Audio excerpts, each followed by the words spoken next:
Bonjour tout le monde, on se retrouve aujourd'hui pour le déballage d'une expansion miniature pour Deep Rock Galactic qui est Corlock Tyrant Weed. Et on peut voir un peu ça va être quoi, parce que dans le jeu vidéo, il y a ces créatures-là, les genres de vers qui sortent et qui nous tirent de loin, qui sont en fait la faune plus que des ennemis réels qu'on a, les genres d'arachnides. Et donc, c'est de la végétation, bien sûr, donc From Hell. Et on a deux Corlocks, donc qui vont être là. On a deux Corlocks Healing Pod. On a un Hurt Clam. On a une tuile de segments supplémentaires, donc avec qui ressemble à quand même, il y en a quand même beaucoup comme ça dans le jeu de base.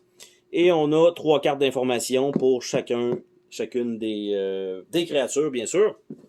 Donc, je pense que c'est quand même quelque chose, je crois, facile à ajouter dans le jeu de base. Donc, il n'y a même pas de règles. Il n'y a même pas de règles qui viennent avec. Donc, c'est probablement ça. Donc, un beau petit trait encore une fois. On a la tuile elle-même. Donc, à l'air de ça, ici, on voit quoi mettre où. Et rien de l'autre côté. On a les trois cartes. Et en dessous du tray, on n'a absolument rien. Donc, vraiment pas de livret d'instruction. On a deux figurines comme ceci. On a deux Healing Pods. Faut pas les oublier par terre et marcher dessus. Ça, c'est évident. Ça va être pire que des Legos. Et on a ça ici, qui est un genre de dernier cristal qui rouvre ou son cœur ou je sais pas trop quoi. Mais on a ça. Et c'est ce qu'on a. Il reste les trois petites cartes à voir ensemble.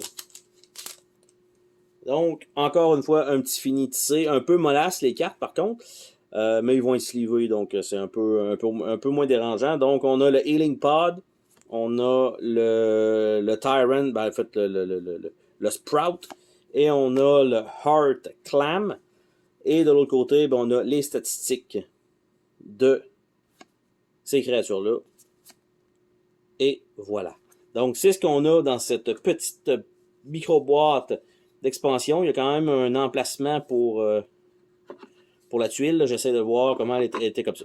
Donc, un petit emplacement pour la tuile, ce qui est quand même très cool, parce que ça vous permet de garder tout le contenu ensemble dans la même boîte si vous voulez. Sinon, c'est sûr que d'essayer d'ajouter ça dans la boîte de base, bon, évidemment, il va falloir enlever les trays de l'autre boîte, probablement. Mais si vous le gardez comme ça, ben, c'est très facile à moduler dans le sens que vous ajoutez la tuile et vous ajoutez les cartes.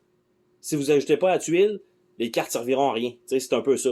Donc, sensiblement, très simple d'ajout. Et encore une fois, de belles factures. Donc, sur ça, on se dit à la prochaine pour une autre vidéo. Salut tout le monde.